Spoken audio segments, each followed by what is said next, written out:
warahmatullahi wabarakatuh. Waalaikumsalam warahmatullahi wabarakatuh. Gak semangat, gak bareng. Yuk, biar semangat dan bareng. Insyaallah besok dapat rezeki dari Allah Subhanahu wa Ta'ala. Sekali lagi, assalamualaikum warahmatullahi wabarakatuh. Waalaikumsalam warahmatullahi wabarakatuh. Alhamdulillah. Alhamdulillahilladzi unzila fihi al-Qur'an hudan lin-nasi wa bayyinatin minal huda wal furqan. Asyhadu an la ilaha illallah wahdahu la syarika lah wa asyhadu anna Muhammadan abduhu wa rasuluh la nabiyya ba'dah. Allahumma salli wa sallim wa barik ala abdika wa rasulika sayyidina Muhammadin Sallallahu alaihi wasallam. khatamil anbiya'i wal mursalin wa ala alihi wa ashabihi ajma'in. Amma ba'du. Qala Allah ta'ala fil Qur'anil Karim wa huwa asdaqul qa'ilin. A'udzu billahi minasy syaithanir rajim. Bismillahirrahmanir rahim. Wa fi amwalihim haqqul lis-sa'ili wal mahrum. Sadaqallahul alim wa sadaqa rasuluhun nabiyyu habibul karim wa nahnu 'ala dzalika minasy-syahidin wasyakirin walhamdulillahi rabbil Alamin. hadirin wal hadirat rahimakumullah yang dimuliakan oleh Allah Subhanahu wa Ta'ala, khusus yang hormat dan saya muliakan Ketua Majlis, Ketua Musala Al-Hidayah Bapak Madali, mudah-mudahan beliau diberikan kesehatan berbanyak Allah Subhanahu wa Ta'ala. Para asatidz, khusus ada Ustaz Ibnu, Ustaz Kakak Kunato, Ustaz Al-Qadir, dan juga bila kita Bapak Jurid. Mudah-mudahan para guru kita, para asatidz kita diberikan kesehatan dan berbanyak Allah Subhanahu wa Ta'ala. Dan juga para orang tua yang saya ceritakan satu persatu, dan juga jamaah salat sunnah tarawih, dan ibu-ibu yang ada di belakang. Mudah-mudahan yang hadir pada malam hari ini kita mendapat ridha dan rahmat dari Allah Subhanahu wa Ta'ala.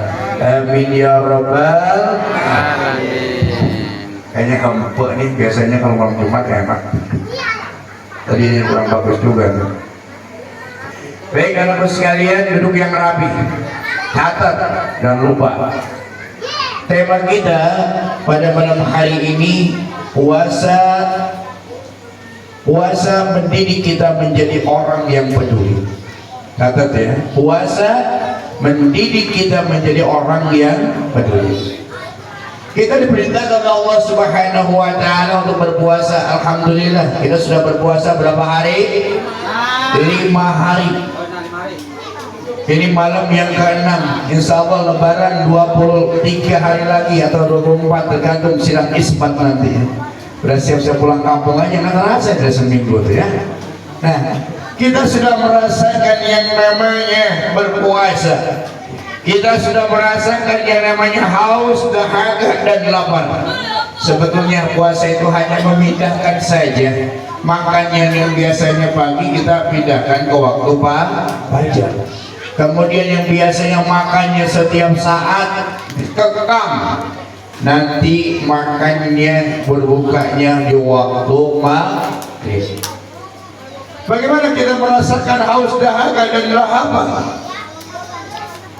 Maka oleh karena itu banyak saudara-saudara kita bagi di Palestina di sana, saudara-saudara kita mungkin yang pada hari ini sekali makan sekali enggak, ya mendingan Ramadan aja masih dapat MBG.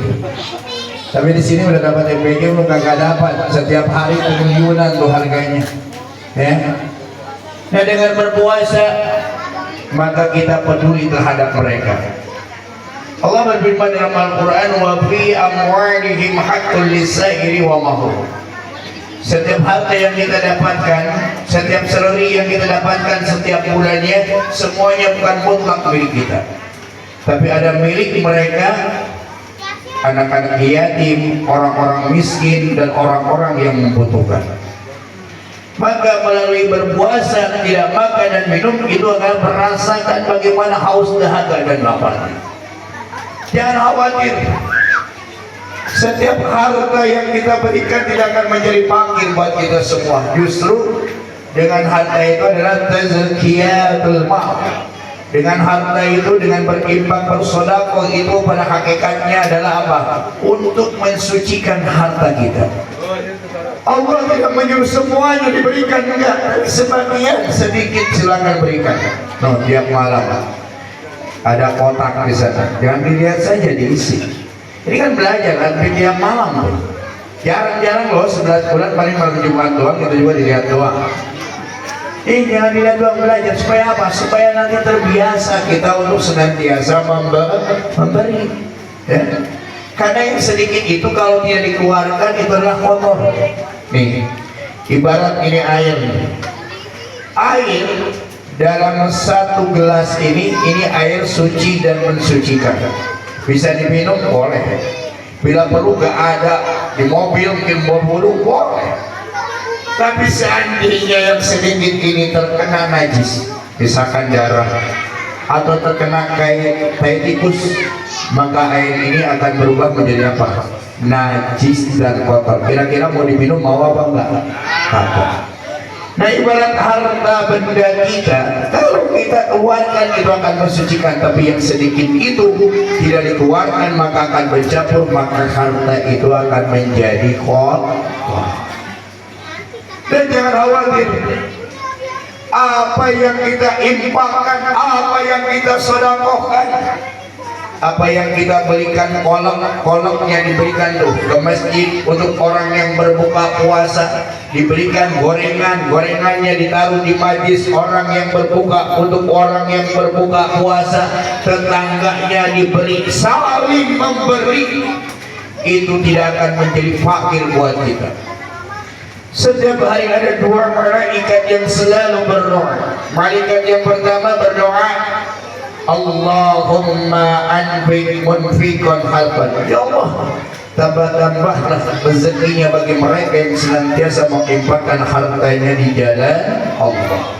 Siapapun yang malam hari ini menginfakkan hartanya di jalan Allah, baik berupa uang tadi lewat kotak, ataupun berupa air, ataupun nanti berupa kolak, berupa makanan, maka insya Allah dia akan mendapat doa malaikat, dan insya Allah hartanya akan berlipat-lipat. Amin. Mudah-mudahan yang bersedekah pada malam hari ini kita bisa haji dan umrah. Amin ya robbal. Gak disangka-sangka merabot kita Ustaz Ubay baru berapa tahun langsung umrah. Ayo kalah. Itulah rezeki dari Allah Subhanahu wa ta'ala. Yang kedua, malaikat pun berdoa. Bagaimana malaikat yang kedua berdoa? Allahumma ansik mumsikan halban. Ya Allah, berikanlah kerusakan bagi orang-orang yang pelit, hartanya banyak tapi tidak mau berinfak dan bersedekah, hartanya banyak tidak mau berzakat, apalagi berbagi, buat sendiri aja susah banget, pelit banget buat sendiri aja. Maka dia akan mendapatkan kerusakan dan kehancuran oleh Allah Subhanahu wa ta'ala. Itu harta ditaruh-taruh dan sebagainya, tiba-tiba malamnya malingnya, tiba-tiba uangnya hilang, tiba-tiba uang ditaruh, ada anak bawa gunting, digunting itu uang 100.000 digunting. Kalau enggak uangnya ditaruh di mana? Disimpan loh, terus tahu-taunya pas dibuka kena raya, habis semuanya. Itu akibat orang yang pelit. Maka kita lebih baik ketika kita sulit, untuk mempermudah, berikanlah sedikit walaupun kita bersedekah, walaupun hanya bersedekah segelas air, insya Allah itu akan mendapatkan doa malaikat. Al-yadul ulya khairum minal yadis sufla. Tangan di atas lebih baik daripada tangan di bawah. Tangan di atas adalah pemberi, tangan di bawah adalah peminta. Dulu kan kita 23 tahun di sini kan begitu kan. Ya, dari yayasan dikasih tuh dari sana. Alhamdulillah udah 5 tahun ke sini kita sekarang sudah tidak begini lagi. Insya Allah kita bisa membantu. Itulah al-yadul ulya khairun minal yadis sufla. Dan as-sa'iyun, orang yang dermawan, qaribun minallah, dia dekat dengan Allah. Qaribun minan nas, dekat dengan manusia. Qaribun minal jannah, dekat dengan surganya Allah Subhanahu wa ta'ala. Wal bakhil, orang yang pelit, ba'idun minallah, jauh dari rahmat Allah. Ba'idun minan nas, jauh dari manusia. Ba'idun minan nar, ba'idun minal jannah, jauh dari surganya Allah Subhanahu wa ta'ala. Insyaallah dengan kita senantiasa memberikan infak dan bersedekah, maka harta kita akan semakin berkembang. Setidaknya kita di rumah susun kontrak, jangan salah, di Jawa udah pada punya rumah. Di rusun kontrak mobilnya banyak semua. Tapi jangan lupa ya, infak dan sedekah. Ini lewat itu aja masa gak mau 5.000, 10.000. Ketika sahabat bertanya, ya Rasulullah, ayyul a'malu ahabbu ilallah. Ya Rasul, amalan apakah yang paling dicintai oleh Allah? Adwamuha wa inqala. Amalan yang sedikit tapi mayem terus menerus. Dan insya Allah harta yang kita bersihkan, maka ketika dimakan, idza dakhala al-halal yakhrujul halal. Apabila masuk harta kita itu yang halal ke dalam perut kita, diberikan untuk anak-anak kita, istri kita, maka yakhrujul halal, maka keluarnya pun yang halal. Insyaallah harta yang halal kita berikan untuk nafkah anak dan istri kita, maka akan memudahkan anak dan istri kita untuk beribadah kepada Allah Subhanahu wa ta'ala. Idza dakhala al-haram yakhrujul haram. Apabila harta yang masuk dalam perut kita yang haram, maka keluarnya pun yang haram. Makanan yang kita makan, yang diserapkan ke seluruh tubuh adalah sari-sari makanan. Yang halal akan menjadi energi buat kita semua. Yang haram akan berubah menjadi virus. Yang haram akan berubah menjadi penyakit. Karena pada hakikatnya penyakit itu berasal daripada makanan. Ya, kulu washrabu min rizqillah, silakan makan dan minum, kata Allah, wala tusrifu, tapi janganlah kita berlebih-lebihan. Innallaha la yuhibbul musrifin. Sesungguhnya Allah tidak mencintai orang-orang yang berlebihan. Nah, yang berlebih-lebihan makanannya, itulah yang akan menjadi penyakit buat kita semua. Tidak sedikit masih kecil, masih usia muda, udah menjadi pabrik gula. Udah kebanyakan gula, akhirnya penyakit diabetes. Ada sedikit-sedikit udah stroke dan sebagainya. Itu akibat apa? Akibat dari harta kita yang tidak disucikan. Maka dengan demikian di bulan Ramadan ini kita belajar untuk pembiasaan nih infak tiap malam, supaya kadang membiasa itu 1 kali 2 kali, maka lama-lama menjadi biasa, akan menjadi habit. Dan ketika nanti ada sesuatu apapun untuk menyumbang, itu akan mudah untuk mengeluarkannya karena kita terbiasa. Mudah-mudahan pada malam hari ini Allah memberikan taufik dan hidayah kepada kita semua. Mudah-mudahan Allah memberikan rizqan halalan thayyiban, wasi'an mubarakan, rezeki yang halal yang banyak, bekal ibadah pada Allah Subhanahu wa ta'ala, bekal pulang kampung juga. Amin ya rabbal alamin. Itu yang saya sampaikan, kurang lebihnya minta maaf. Wallahu muwaffiq ila babi thariq sunnah. Wassalamualaikum warahmatullahi wabarakatuh. Waalaikumsalam.